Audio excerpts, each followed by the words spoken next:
Radio Africa.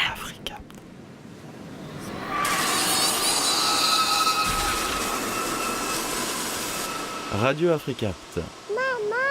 Radio Africapt. We're going out. La web radio du Festival des cinémas d'Afrique. Cinéma d'Afrique du pays d'Apt. Par l'équipe journaliste reporter Du lycée. And the wild Senegalese battling Siki. Pan-Africanisme.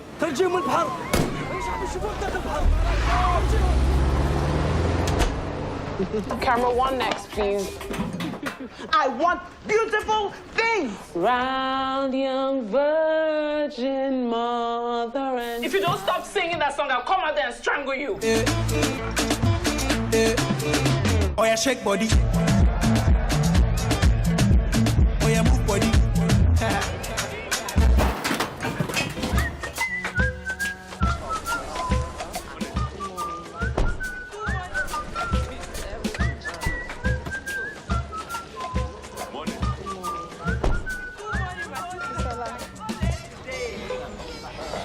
Bonjour à toutes et à toutes, chers auditeurs et auditrices de Radio Africapt.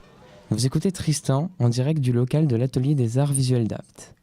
Comme chaque soir de la semaine, à l'exception notable de mardi, nous diffuserons à partir de 19h pendant environ 40 minutes. Aujourd'hui, je prends la succession de Mathieu en tant que présentateur de notre émission, comme je serai remplacé à mon tour demain par Naël. Je rappelle à tous ceux qui nous suivent qu'ils peuvent réécouter cette émission en allant sur le site internet www.africapt-festival.fr, site officiel du festival, et que chacun peut venir assister à toutes les séances d'enregistrement gratuitement qui se trouvent, je le rappelle, à l'atelier d'art visuel d'Apt. Ilan, qui m'accompagnera tout au long de la soirée, va recevoir l'acteur principal du dernier film de Mohamed Ben Attia, Eddie, qui se trouve ici parmi nous et qui n'est autre que Maj Mastoura. Bonsoir Maj Mastoura. Bonsoir. Vous êtes venu sur le festival pour présenter donc le film Heidi, Oui. qui a été projeté hier soir à 20h30 et donc il est projeté ce soir aussi à 18h. Votre performance dans ce film vous a valu l'Ours d'argent du meilleur acteur à la Berlinade de cette année, 2016. Mais avant le cinéma, quelle était votre activité ? Alors, avant le cinéma, plein de choses. Alors, j'étais, au moment du tournage de ce film, qui est mon deuxième film, et ma deuxième expérience dans le cinéma, j'étais étudiant en informatique en Tunisie. Mais c'était pas du tout ma vocation, c'était des études voilà, un peu... Je sais pas comment les choses ont évolué pour que je me suis trouvé dans un endroit pareil. Mais alors, en parallèle avec ça, j'étais très actif dans des ciné-clubs à la capitale Tunis et Bizerte, ma ville natale. J'étais très proche du monde de théâtre et beaucoup du monde de l'écriture et de l'art de rue et de la performance. Et pendant 2 ans, entre 2012 2014 et même un peu plus, j'étais membre fondateur d'un collectif d'art de rue qui s'appelait Street Poetry. Et c'est un collectif qui organisait des sessions de poésie dans la rue. Donc il y avait le volet, le côté rue. L'idée c'était de se réapproprier l'espace public, puisque après la Révolution, on se l'est réapproprié à travers les manifestations, l'activité politique, citoyenne, etc. Et à partir de 2012, mes amis et moi on remarqué petit à petit le retour de l'État policier, de l'emprise de l'État sur l'espace public. Donc on s'est dit qu'il fallait faire quelque chose contre ça et tant qu'à faire, faisons-le avec l'art, quoi. Et donc l'autre côté, c'était le dialecte tunisien, parce qu'il y a très peu d'écrits, très peu d'écrits, disons ça, de poésie, de littérature écrite en arabe tunisien. C'est surtout l'arabe classique. Donc voilà, on a fait le tour de la Tunisie, plus de 50 représentations entre les rues, entre des centres culturels, des maisons de culture, etc. Donc je faisais ça et J'écrivais beaucoup, surtout. Et sinon, le théâtre, le jeu d'acteur, j'avais fait du théâtre quand j'étais au collège, donc jusqu'à l'âge de 14 ans, je pense, pendant 3 ans, et c'est tout. Et par la suite, j'ai bougé dans pas mal de régions. On a vécu dans plusieurs régions de la Tunisie où il n'y avait pas de club de théâtre, donc c'est là où je me suis penché plus sur l'écriture, qui est quelque chose de beaucoup plus solitaire.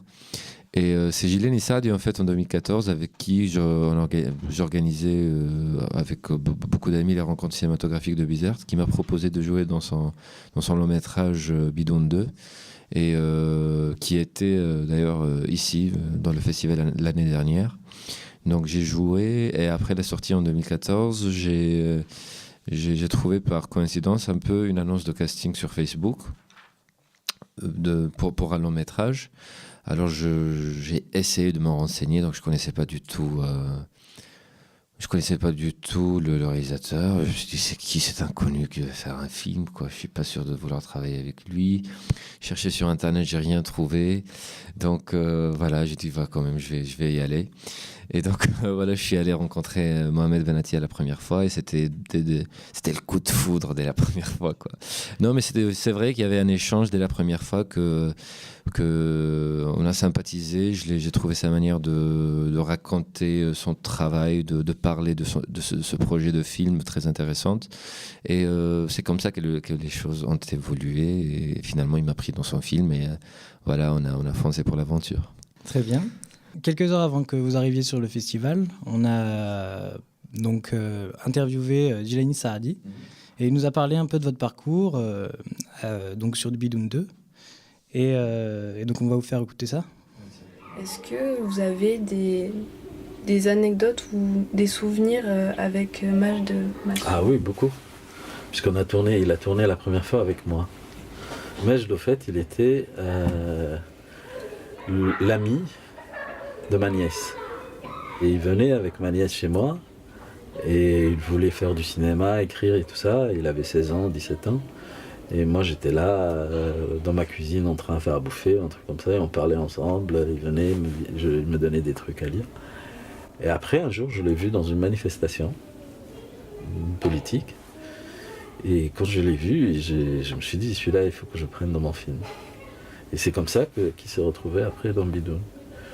Après, il a fait Bidoun 2, et après, on l'a appelé dans... Mais je pense qu'il a été beaucoup plus heureux en faisant Hedi que Bidoun, parce qu'il avait les conditions qui le convenaient le plus. Ça veut dire ils ont fait une répétition longtemps, tout ça. Moi, je fais pas de répétition, donc moi, c'est beaucoup plus compliqué, quoi, avec moi. Ouais, donc c'est ça l'histoire. En fait, ce qui s'est passé, c'est que Ghislaine, je le connaissais donc avant Bidon 2, je le connaissais depuis, comme il a dit, depuis que j'avais 16 ans, et ça c'était, j'avais 22 ans je pense, donc déjà, je sais pas, 8 ans, je sais plus. Et donc, tel qu'il me connaît, il connaît plus j'ai un côté timide, un côté un peu réservé, donc il connaît celui-là plutôt. Et donc, quand il m'a vu à la manif, j'étais dans tous mes états, quoi. C'était presque une dispute, et donc j'étais vraiment hors de moi. Et il m'avait jamais vu dans cet état-là, donc je pense que c'est ça qui lui a, je sais pas, révélé quelque chose. Et sinon, pour ce qu'il a dit, non, je pense pas que je me suis beaucoup amusé sur les deux tournages. Alors, c'est deux économies, deux manières de travailler, alors diamétralement opposées. Donc c'est vrai qu'avec Ghislaine, on n'a pas eu le luxe, comme sur le tournage de Hedi, de travailler, de faire des répétitions pendant un mois, d'avoir tout le temps dont on avait besoin, etc. Mais c'était une très belle aventure. Pendant 3 semaines, j'étais l'acteur, parfois chauffeur, parfois, je sais pas, technicien son. C'était donc toute l'équipe était une équipe de, je sais pas, une quinzaine de personnes seulement, et avec très très très peu de moyens. On mangeait chez sa maman, on mangeait des sandwichs. Toute l'équipe était réunie dans un appart, alors que le tournage de Hedi, il y avait beaucoup plus de moyens. On était dans un hôtel avec le temps, une équipe de 40 personnes, avec tout le protocole classique d'un long métrage. Mais donc je me suis amusé dans chacun des deux, voilà, selon l'énergie, quoi. Et ce matin, donc j'étais à la rencontre matinale et vous disiez qu'il y avait un petit point commun entre donc Hedy, le personnage de ce film, et peut-être un peu votre parcours. Oui, donc les personnalités sont très éloignées les unes des autres. Donc ma façon d'être dans la vie n'est pas du tout semblable à celle de Hedy. Mais oui, il y a des ressemblances. C'est-à-dire que au moment du tournage du film, j'étais dans une période de ma vie où je savais pas exactement dans quel sens elle allait, je savais pas exactement quelle décision prendre, quel chemin prendre. Alors j'étais étudiant en informatique, j'étais en licence 2, j'étais redoublant pour la deuxième fois, je pense. Alors, plus j'avançais avec l'informatique, plus je m'engageais plus dans des projets artistiques, dans l'écriture, dans des choses comme ça. Et donc, j'avais une bonne liste en tête de quoi faire, pardon. Donc, il y avait le théâtre, cinéma, traduction, des études en traduction. Littérature, et quand je dis littérature, donc il y a 4 langues dans la liste, l'arabe, le français, l'anglais et l'espagnol. Et donc ça, c'est beaucoup de choses en même temps, vous voyez.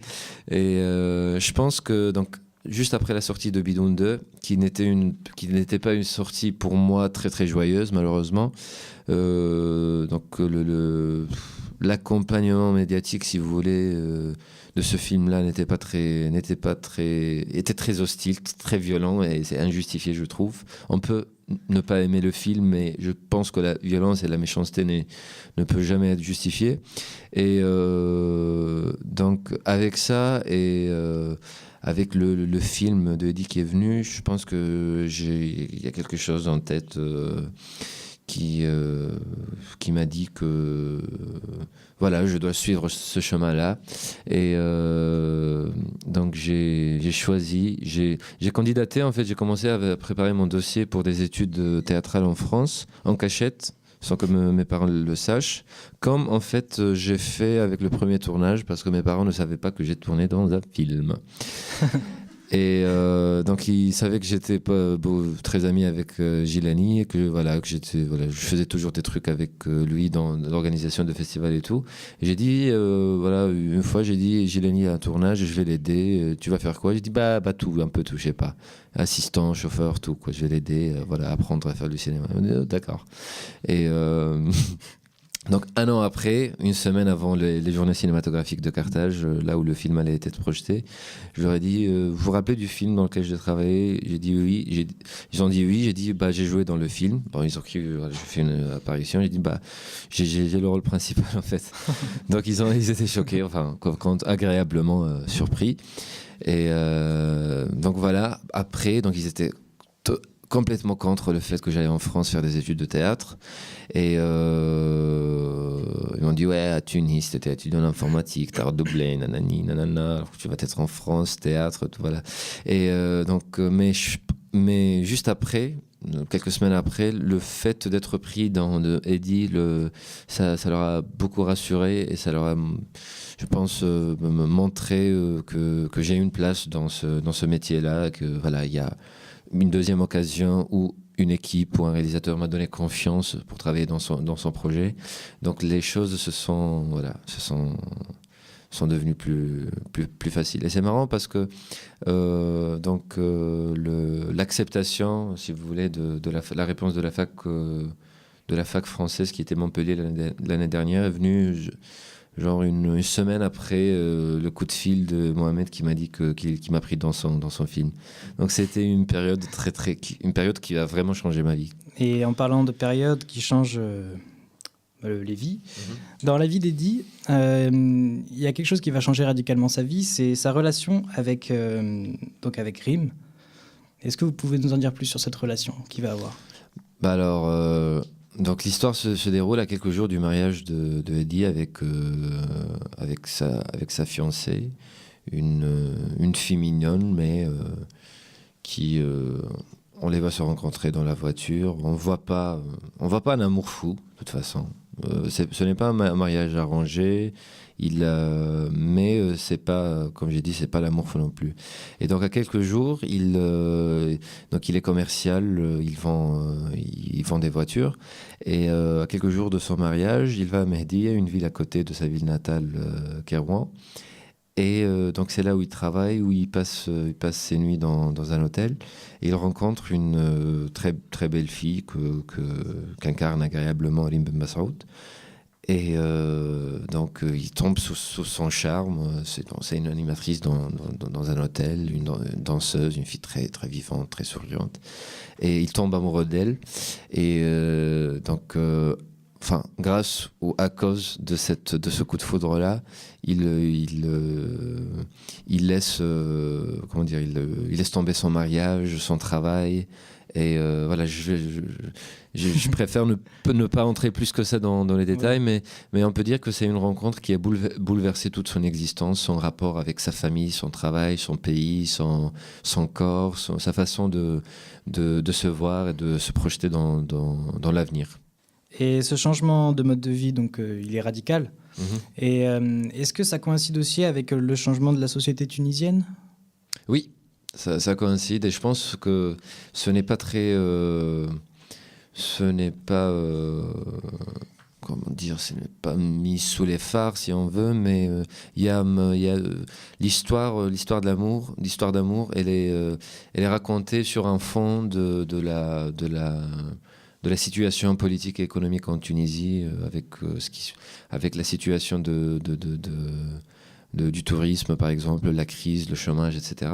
Et oui, je pense que ça raconte en quelque sorte le vécu de la société tunisienne d'après-révolution, qui est un vécu qui a commencé avec cet événement majeur qui était la fuite de l'ancien président.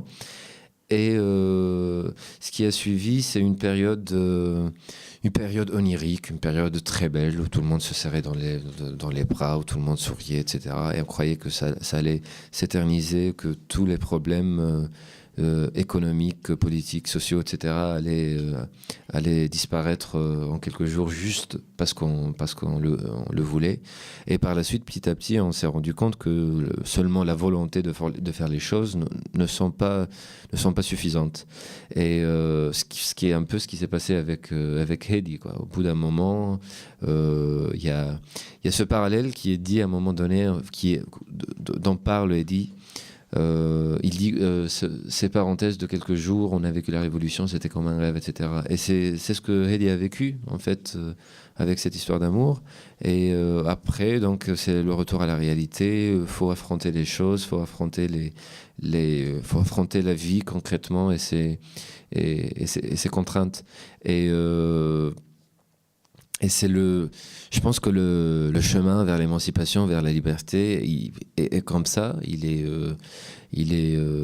séduisant, mais en même temps très difficile, où une personne ou une société doit parfois prendre des décisions très, très douloureuses pour pouvoir avancer. Voilà. On a remarqué à la sortie des salles que la fin du film Hedi a surpris beaucoup de personnes qui s'attendaient à une fin, plutôt mielleuse, si je peux dire. Oui, c'est vrai que c'est pas comment dire, c'est pas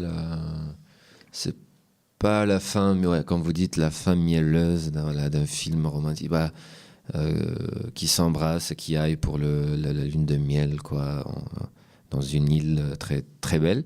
Mais je ne vais pas non plus raconter la fin de notre film, qui, voilà, je veux pas le gâcher non plus. En plus, il sort bientôt en salle, donc je profite de l'occasion pour vous inviter à aller le voir à partir du 28 décembre dans les salles.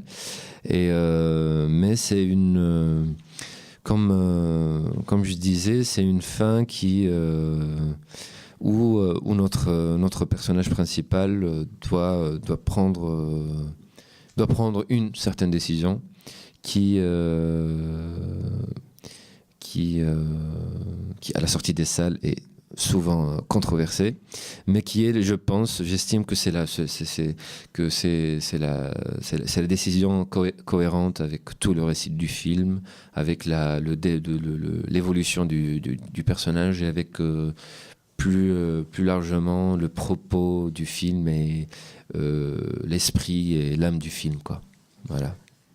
Pour en revenir sur un peu le plan personnel, le prix que vous avez eu, donc l'Ours d'argent à Berlin, est-ce que ça vous a confirmé qu'il fallait continuer dans cette voie? Est-ce que ça vous a motivé encore plus ou... Ah, tout à fait. Non. Parce que donc j'étais très content que Jilani m'avait pris dans son film, très content que pareil Mohamed Benati et Dora Bouchoucha, qui est la productrice du film, ait donné cette confiance en moi. Mais voilà, je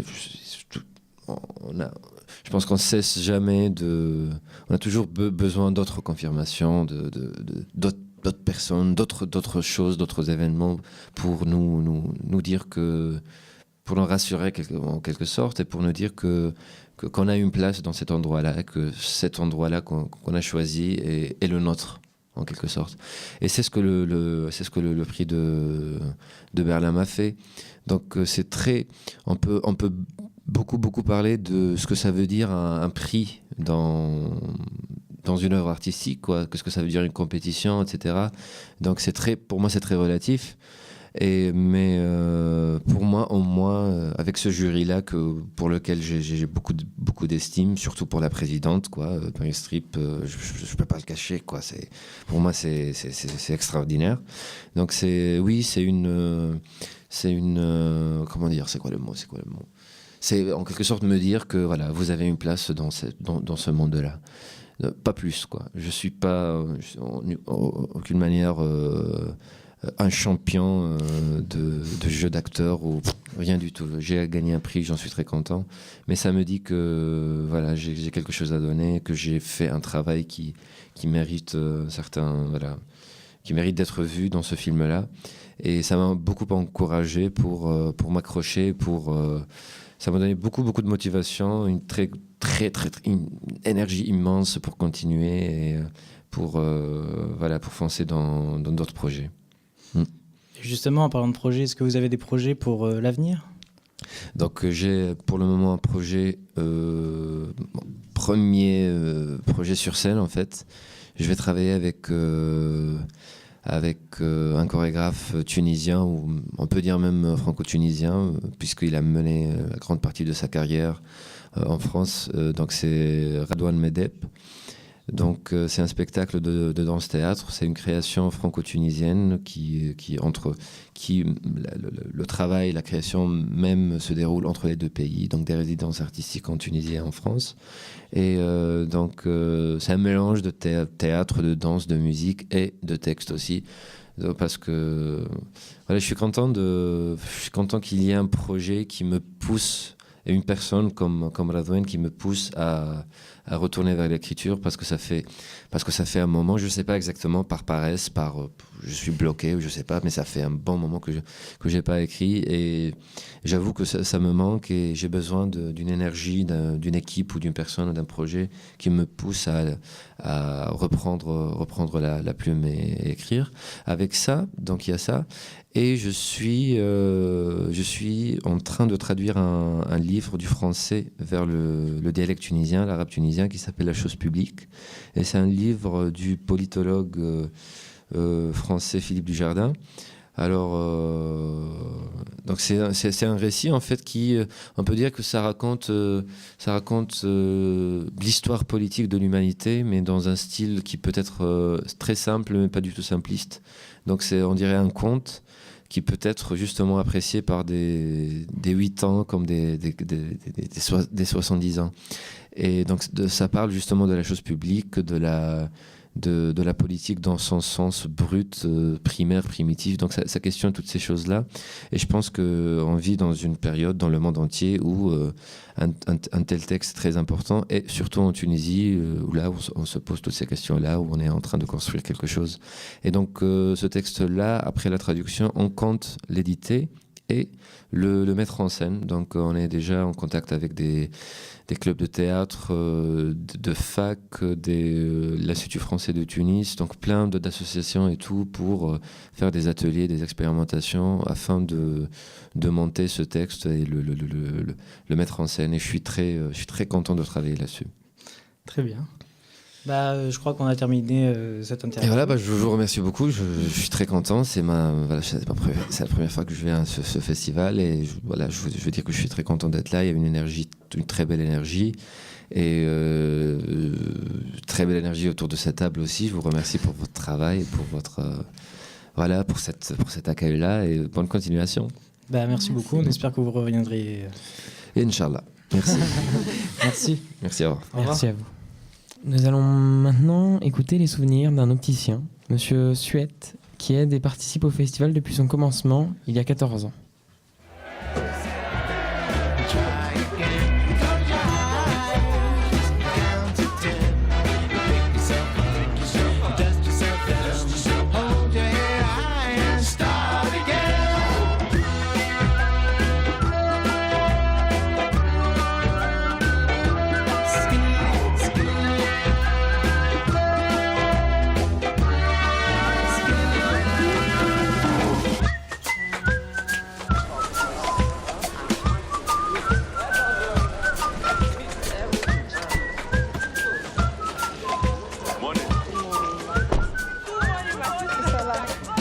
Radio Africapt.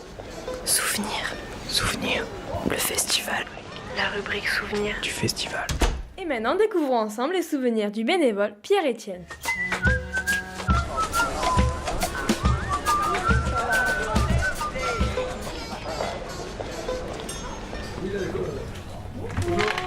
Bonjour. On vient interviewer votre papa. C'est papa. C'est pour toi. C'est la radio. Attention. Interview. Quel investissement vous faites pendant la semaine du festival? Alors, au niveau investissement, je prête mon garage, déjà, et puis je fais des transports de réalisateurs, que je vais soit à la gare TGV, soit à l'aéroport de Marignane. Et c'est souvent des moments extraordinaires, ce qui permet de parler avec eux. Enfin, moi, je garde des beaux souvenirs de ces trajets-là. Et vous avez rencontré du coup des réalisateurs et des acteurs? À chaque fois, en général, on passe de très très bons moments avec soit des acteurs, mais en général, c'est des réalisateurs de films. Il y en a une, c'est Angel Diabang, qui est une Sénégalaise qui est venue plusieurs fois là, au festival. Donc j'ai eu l'occasion de faire un voyage avec elle. Ah oui, donc c'était sympathique. Et est-ce qu'il y a dans un des films que vous avez vu, un qui vous a marqué, vous avez un souvenir, que vous nous racontez Très beau film là, ça s'appelait L'Oranais. Donc c'était l'histoire pendant la guerre d'Algérie, des familles là qui sont confrontées justement entre les partisans de l'indépendance et ceux de l'Algérie française. Là, c'était très très bien tourné. Et là, vraiment, j'en garde un beau souvenir de. Vous avez eu d'autres films qui vous ont marqué ou c'était Ah bah oui, là depuis 14 ans, il y a quand même des films de très très belles choses. Hein. Je me souviens de films au Niger, une histoire avec un marchand d'oignons là. C'était amusant comme tout. Des films du Sénégal aussi intéressants. Des fois des films qui sont durs, qui traitent vraiment des problèmes difficiles de ce continent. Voilà. Et puis il y a eu également, alors ça c'était en dehors de l'Afrique, mais c'était projeté quand même des films iraniens. Et le cinéma iranien est un cinéma qui est vraiment très dynamique, hein, malgré des conditions de travail difficiles. Ils sont souvent emprisonnés, les réalisateurs, mais c'est vraiment super. Hein. Pendant le festival, il y a aussi le marathon vidéo, 3e édition. J'avais vu effectivement des vidéos qui avaient été tournées les éditions précédentes là. Oui, c'était vraiment amusant l'an dernier. Là, je me souviens, il y avait un lit qui se promenait dans la rue. Enfin, j'avais des souvenirs comme ça. Enfin, c'était vrai. La première année, qu'est-ce qui vous a donné l'envie d'aller voir, d'aller participer au festival, d'aller découvrir ce que c'est? Un attachement à l'Afrique. Voilà, parce que j'ai vécu 3 années dans le Sahara. J'avais un chameau. Souvenir, le festival. La rubrique Souvenirs du festival. Merci à Monsieur l'opticien pour son témoignage très positif en faveur du festival. Nous accueillons maintenant Loelia, ma collègue de la radio, et Mehdi Barsaoui, le réalisateur de On est bien comme ça, un court-métrage tunisien réalisé en 2016. Bonsoir. Bonsoir. Donc bonsoir, donc Mehdi Bersaoui. Donc la projection de votre court-métrage On est bien comme ça a eu lieu aujourd'hui. Donc j'espère que ça s'est bien passé. Écoutez, les retours sont super positifs, donc je suis très content. Et est-ce que vous pouvez nous présenter votre film ? Alors, c'est un court-métrage que j'ai réalisé en 2016. Il dure 19 minutes. C'est une histoire de complicité entre un grand-père et son petit-fils. Un grand-père qui est en fin de vie, qui est malade, qui est malmené entre les maisons de ses différents enfants et qui se retrouve pour une énième fois chez sa fille. Donc c'est un énième calvaire en perspective, sauf que les choses ne vont pas se passer comme il l'imaginait. Et du coup, une relation de complicité va s'installer avec son petit-fils et c'est comme ça que évolue le film. D'accord. Est-ce que vous pouvez nous raconter d'où vous est venue cette idée de court-métrage ? En fait, l'idée de départ du film On est bien comme ça vient d'une anecdote. Vu que désormais les photos papier sont en train de disparaître, le numérique prend énormément de place. Il y a une période de ma vie où on a commencé avec mes parents à scanner toutes les photos de famille, surtout qu'elles allaient disparaître, qu'elles commençaient vraiment à se détruire. Et du coup, en scannant les photos, je tombe sur une photo d'une très belle vieille une femme d'un certain âge, disons. Et je demande à ma mère qui c'est, et c'est là que je me rends compte que c'est la première fois que je vois la photo de mon arrière-grand-mère. Et ma mère m'expliquait que le jour de sa mort, ils ont retrouvé une dizaine d'olives cachées dans sa robe de chambre. Et c'est comme ça que m'est venue tout de suite l'idée de faire le film. Comment vous avez fait, en fait, pour arriver à parler d'un sujet grave, qui est quand même la maladie d'Alzheimer, oui, avec une touche de légèreté ? En fait, c'est une question qui revient souvent dans les débats. Sincèrement, je suis incapable de répondre à cette question, mais je vais essayer, dans le sens où c'est pas autour d'une table ou en écrivant le scénario que je me suis dit, voilà, j'ai un sujet grave, comment je vais faire pour qu'il soit moins grave ou pour que la pilule passe ? Je pense que c'est peut-être mon style ou ma façon à moi de raconter les choses, dans le sens où c'est pas un hasard. Je crois que c'est mon 3e court-métrage et c'est la 3e fois que mon personnage principal est un enfant. Donc je crois que j'utilise peut-être inconsciemment l'insouciance des adolescents, leur franc-parler, leur persévérance, comme moyen pour raconter des sujets que peut-être les adultes ne peuvent plus. C'est pas une question qu'ils ne peuvent plus, mais vous savez, quand on est adulte, on a tendance à se cacher les choses, à ne pas dire les choses en face. Et du coup, je me suis dit que c'est avec un adolescent que les choses peuvent vraiment évoluer. Donc c'est pour ça peut-être. Et dans le sens où le vieux, finalement, le grand-père, c'est un prétexte, l'Alzheimer. Il ne l'a pas, mais il en joue. Et du coup, je pense que c'est en utilisant sa ruse qu'il arrivera un peu à avoir ce qu'il veut, finalement. Mais justement, je vais vous faire écouter un petit extrait où j'ai pris en fait tous les tu es qui toi qui est présent dans le film. Il y en a beaucoup. Pour montrer un peu sa malice. انت شكون انت شكون انت شكون انت شكون انت شكون انت شكون انت شكون انت شكون انت شكون. Ça me rappelle le petit journal de Yann Barthès. Justement, en fait, quand vous parlez de cette malice ou de ce franc-parler qui est présent chez les adolescents, je trouve que ce grand-père, en fait, il a exactement le même caractère. Et du coup, est-ce que vous pouvez nous dire pourquoi vous lui avez donné ce petit côté espiègle ? Ce petit côté espiègle, je pense que je l'ai un petit peu vécu avec ma grand-mère maternelle, qu'il était un petit peu dans le sens où elle savait pertinemment qu'elle était hypertendue, qu'elle était cardiaque, et avec toutes les contre-indications des médecins, elle ne pouvait s'empêcher de manger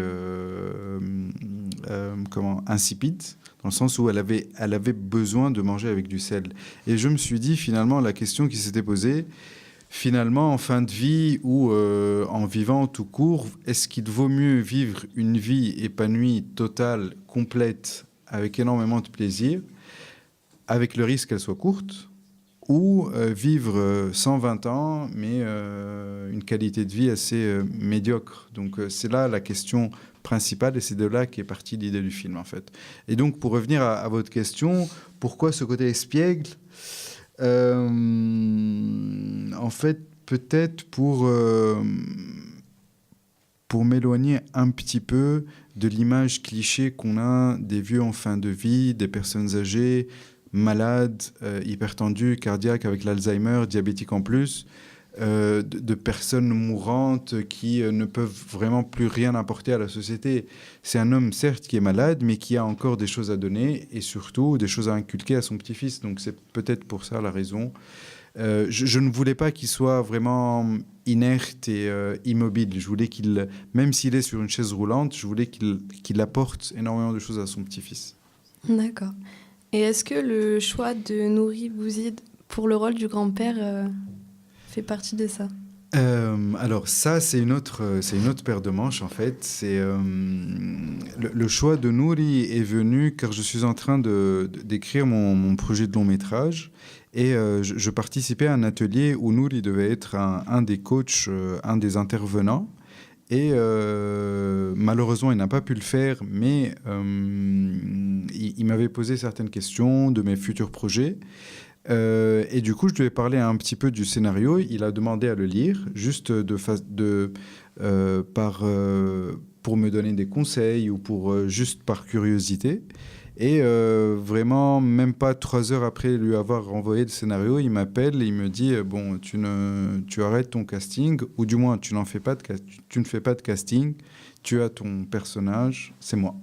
Et du coup, au début, j'en ai eu un petit peu peur car Nouri est un grand réalisateur. Nouri, c'est quelqu'un d'influent dans le monde arabe, dans la région méditerranéenne. C'est un grand cinéaste. Et j'avais peur qu'il y ait 2 réalisateurs sur le plateau. Et je voulais absolument... J'avais peur de m'effacer un petit peu devant lui. Et du coup, on a fait plusieurs séances de travail et je lui ai expliqué ma manière de travailler. Je lui ai dit tout ce que je pensais, tout ce que j'avais sur le cœur, toutes mes appréhensions, qu'il a parfaitement comprises. Et du coup, on est parti sur une bonne base et on a pu travailler ensemble de manière très, très professionnelle. Est-ce que votre relation, en fait, avec Nouri Bouzid, pardon. Oui, Nouri Bouzid. Et vous, ne fait pas un peu penser à celle du grand-père et son petit-fils ? Ça, encore une fois, c'est une autre question à laquelle je suis incapable de répondre, dans le sens où c'est peut-être une lecture, c'est une lecture du film ou une lecture, disons, générationnelle du cinéma, mais je vous le dis d'une manière franche et honnête, ce n'était pas du tout voulu. Donc, pour ça, je vous rassure. Et c'est peut-être... En fait, je me dis que cette question est un peu une question piège, car si ça n'avait pas été un réalisateur, si je n'avais pas choisi un réalisateur comme acteur, cette question peut-être ne se serait pas posée. Donc, je pense qu'en fait, non. Tout simplement, non. C'était juste pour étoffer ma réponse, mais vraiment, je pense qu'il n'y a aucune sous-lecture ou lecture entre les lignes. C'est une histoire que j'ai voulu raconter. Ça fait partie peut-être du vécu que j'ai eu avec ma grand-mère, avec mes grands-parents, avec la complicité que j'ai eue avec eux. Et en tombant sur cette photo de ma grand-mère avec sa robe de chambre, avec ma mère qui m'expliquait que dans ses poches, il y avait des olives qui étaient contre-indiquées car elle était hyper tendue. Et c'est sûrement ce qui l'a tuée. Ça, l'idée est... Non, vraiment, c'est... Bon, maintenant, nous en parlons d'une façon assez légère, mais c'est comme ça. Vous savez, dans les années 60, il n'y avait ni de traitement pour l'hypertension, ni rien du tout. Donc, les gens, ils étaient... C'était une maladie peu connue. Donc, maintenant, cela n'est plus possible, mais c'est tout simplement comme ça qu'est venue l'idée. Pour en revenir à cette complicité entre le grand-père et son petit-fils, qui est quand même un des fils principaux, le fait que vous ne disiez pas vraiment aux spectateurs quel est le problème avec Omar, est-ce que ça rajoute à la complicité ? En fait, la question s'est posée au niveau du montage, car les confessions sont écrites dans le scénario. Je les ai même tournées. Mais en montant le film, je me suis rendu compte que ça ne marchait pas, dans le sens où il y a une énorme différence entre les séquences qu'on imagine, après les séquences qu'on pond sur le scénario, sur le papier. C'est ces mêmes séquences qu'on tourne et ces mêmes séquences qu'on monte. Entre-temps, quand on rentre dans ce processus, certaines idées qui nous semblaient géniales et très originales peuvent l'être beaucoup moins, car elles ne marchent pas au niveau de l'image. Et cette séquence-là ne marchait pas au niveau de l'image. Du coup, j'ai tout simplement enlevé le son pour laisser libre cours au spectateur de s'imaginer le conflit qu'il y a avec cet enfant. Car finalement, c'était quand on était dans la salle de montage avec mon producteur, c'est lui qui m'a poussé à faire ce choix, car il m'a posé une question qui est toute bête en réalité. Il m'a dit: qu'est-ce qui est le plus important, qu'on sache ce qui s'est passé avec son fils, ou que le fait que son petit-fils vienne, comment dire, en fait, je vais faire comme une espèce de symbolique. Le grand-père, c'est comme si c'était une roue de... Vous savez, les roues des moulins qui sont complètement enrayées. Et l'enfant vient comme... excusez-moi, je me perds, mais j'arrive pas à trouver le mot, en fait, pour désenrayer. Je sais pas si ça se dit. Oui. Mais... donc, entre-temps, je me suis perdu dans le fil des idées. Oui, tout ça pour revenir dans le sens où c'était pas important qu'on sache pourquoi ce grand-père a rompu avec son fils.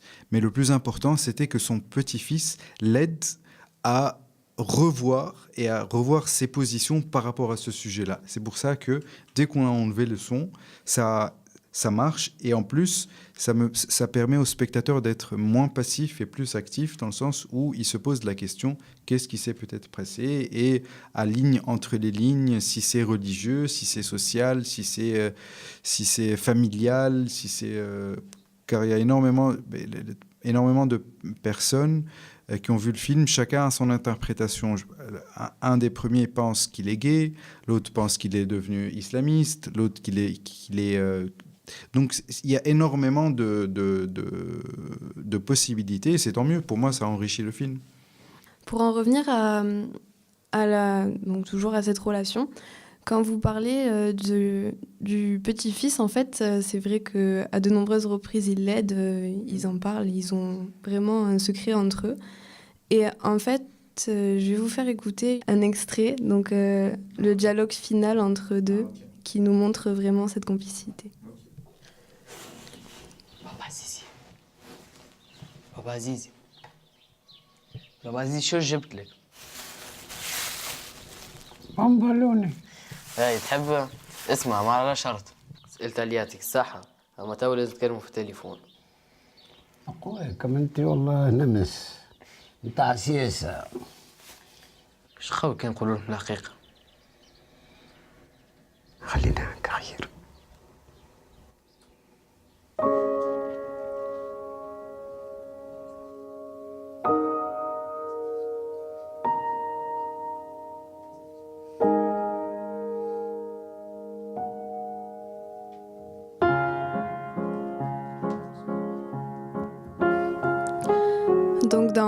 dans cet extrait, pour le situer un peu, donc le jeune garçon va retrouver son grand-père et de là il lui propose des beignets qui normalement lui sont interdits, parce qu'il a le diabète. Et en fait, il lui propose de révéler leur secret. Et le film finit sur « On est bien comme ça ». Qui est le titre du film. Oui. Est-ce que vous pouvez nous expliquer le titre ? En fait, le titre qui est traduit d'ailleurs, car la réplique en arabe ne veut pas exactement dire la même chose, mais pour des soucis de retranscription, on a choisi « On est bien comme ça » dans le sens où finalement, pour ce grand-père, le plus important, c'est que désormais, il apprendra à voir les choses un petit peu différemment, que c'est pas du jour au lendemain qu'il va reprendre des relations, qu'il va renouer contact avec son fils, car on sait l'ampleur de la douleur et l'ampleur de la rupture, et on peut pas tout balayer comme ça d'un jour, mais pour moi, ça reste une fin assez ouverte, dans le sens où, pour l'instant, on est bien comme ça, on verra plus tard. C'est pour ça que la retranscription par rapport à l'arabe change change un petit peu, dans le sens où il y a une petite subtilité dans l'arabe qui ouvre une brèche par rapport à l'avenir qu'il n'y a pas dans la version française. Mais c'est par rapport à ça le titre, dans le sens où, pour l'instant, on est bien comme ça et on verra par la suite comment vont évoluer les choses. Donc rien qu'avec le titre, en fait, vous nous donnez une ouverture. Oui, absolument, c'est ce qui compte, dans le sens où, pour moi, ça ne m'intéresse pas de voir les retrouvailles entre ce grand-père et son fils. Ça ne m'intéresse pas. Ce qui m'intéresse, c'est qu'un enfant, avec son insouciance et son franc-parler, arrive à changer un petit peu les choses à sa façon. Sinon, est-ce que vous, tout à l'heure, en début, vous parliez d'un long métrage. Est-ce que c'est donc un projet concret C'est un projet qui se concrétise de jour en jour. On est encore à l'étape de la recherche des financements, mais je change complètement de style et j'aborde un sujet là vraiment très très grave. Et de façon très grave, dans le sens où je vais vous donner ma logline. En résumé, c'est qu'est-on capable de faire pour sauver la vie de son enfant, dans le sens où c'est une famille tunisienne 6 mois après la Révolution, on est en août 2011, ils partent en découverte, en séjour découvert dans le sud de la Tunisie, et malheureusement leur voiture est prise en embuscade par un groupe armé, et Aziz, l'enfant de 7 ans, est grièvement blessé par balle. Et c'est là que commence une descente aux enfers de la famille qui se retrouve isolée dans un petit hôpital du sud de la Tunisie en attente d'une greffe hépatique du foie qui n'arrive pas. Donc c'est le combat d'un père qui va tout faire pour sauver la vie de son enfant. D'accord. Et le projet s'intitulera, j'espère, Un fils. Vous pouvez nous expliquer pourquoi ce changement après 3 courts-métrages avec des adolescents 3 courts-métrages avec des adolescents, oui, mais Aziz, qui n'est pas le personnage principal de mon projet de long, est quand même le moteur du film et le fond. Mais là, je m'attaque à un autre sujet qui est la paternité. Et c'est un sujet que j'ai envie d'explorer. Merci à vous. Merci beaucoup. Merci à vous. Merci beaucoup. Ça a été un plaisir, en tous les cas. Merci à vous, Mehdi Barsaoui, pour nous avoir accordé cette interview et pour être venu nous en parler ici sur ce plateau. Merci à vous pour l'accueil et pour votre travail et votre sérieux. Enfin, pour clore cette émission, nous vous proposons d'écouter les extraits récoltés sur le film réalisé par l'Accueil Jeune d'Apt, ayant pour thème la diversité. Ça va commencer, si vous voulez bien vous placer, pour visionner le film. La meilleure vision, c'est là, sur la passerelle, là.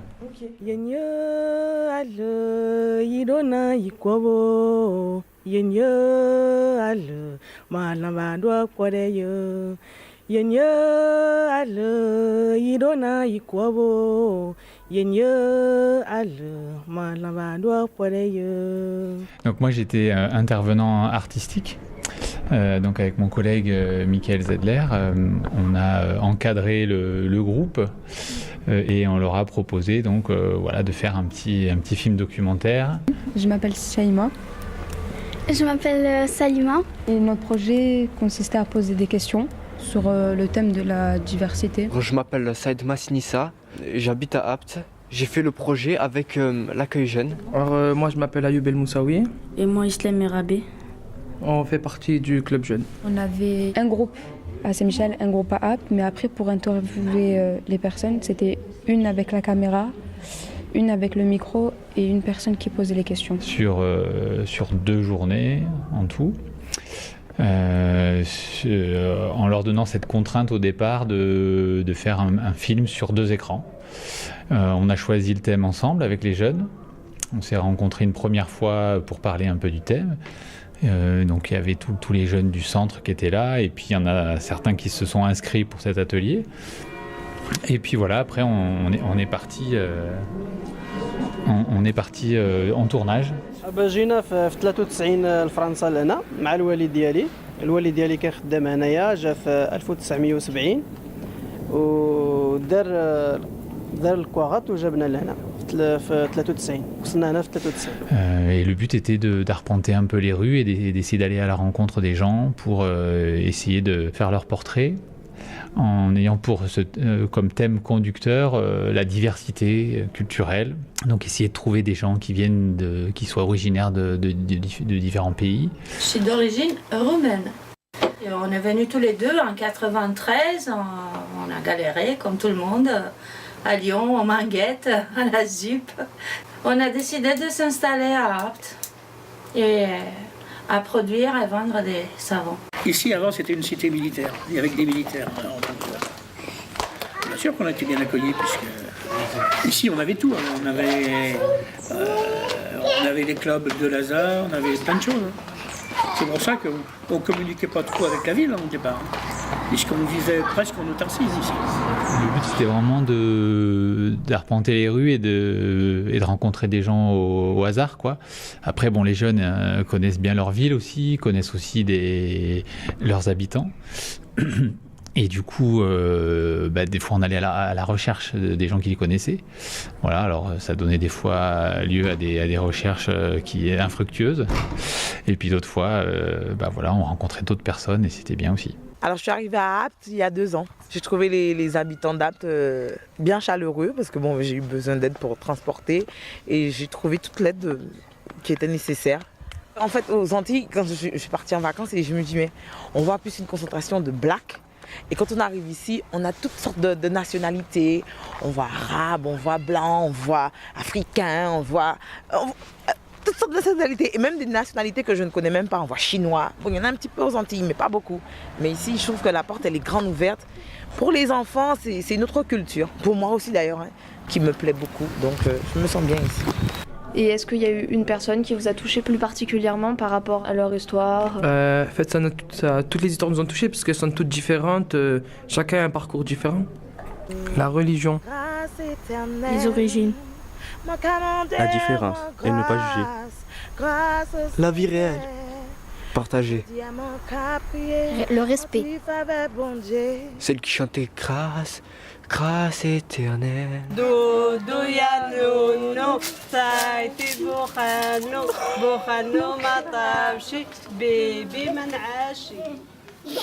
C'était donc un aperçu du travail réalisé par les jeunes d'Apt, accompagnés des artistes de l'Omnibus, racontant l'histoire commune à beaucoup des habitants d'Apt. Nous vous invitons vivement à découvrir ce documentaire. C'est ici que se clôture notre émission du soir. Je vous donne rendez-vous demain, même heure, même lieu. Nous remercions en particulier Anouk, Jean-Marc, Taha, Hajer, Violette, Charlotte, Kenny, Luca et Victoire qui ont œuvré pour la bonne réalisation de l'émission de ce soir. Camera 3. I just came to say that you and your team are doing a fantastic job. I'm very proud of you. Stand by camera 2. When the sun goes away, the big girls come back, then the man them go crazy. Hold it right there. Stand by camera 3. Keep it there.